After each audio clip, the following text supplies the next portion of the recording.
Lijna birêveberîna navendî ya Dem Partî sibê roja înê ji ber nîqaşkirina pêvajiya aştî û di warê gavavêtinên qanûnê de dicive.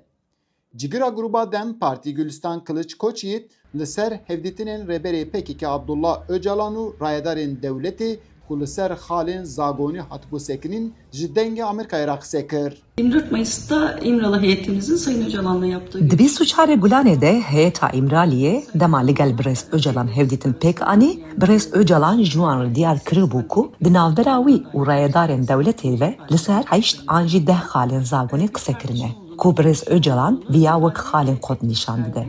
A girîng ev e ku ev yek ji hêla dewletê ve were cîvcî kirin.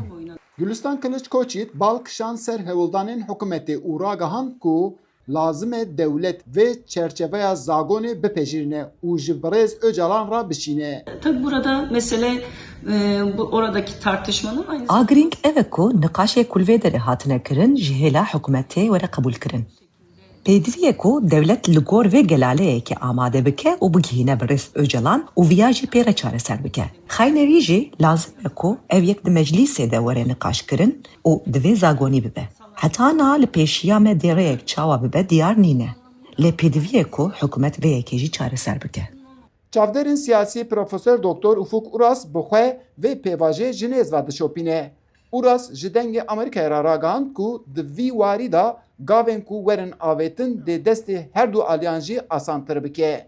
Bu kod yasa diye ifade ettikleri Ev zagona ku wek zagona kod tê binavkirin, zagoneke pakete. Ji qanûna infazê bigirin heta dijî têkoşîna terorê tê da cî digire. Li gor min ev ê bi avayekî lez têkev rojeve. Heta niha rawestiya sedama wî jî qeyrana Îranê bû. Lê ana wisa dixuye ku wê yekser têkeve rojeve.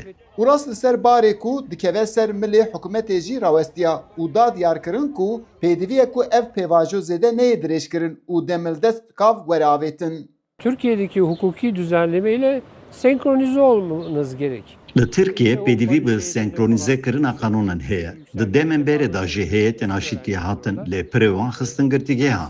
Zagona çarçoveyê tenê ji bo xebetkarên mîtê hatê bikaranîn. Buya min piştî derketina zagona kod ve êdî li ser derxistina destûra bingehîn were sekinin. Buya min Dem Partî û CHP jî tê alîkarî bide. Ji hêla hikûmetê ve di warê qanûna kod ta heta niha tiştek nehatiye diyarkirin. Lê Serokê Meclisê Numan Kurtulmuş li Helsinkî li ser pêvajiya çareseriyê ragihand ku raporta ku ewan amade kiriye nexşeya rê nîşan dide. Yên ku vîya dipejirînin ra jî deriyê wan vekiriye. Eyüp Demîr, Dengê Amerîka, Stenbol.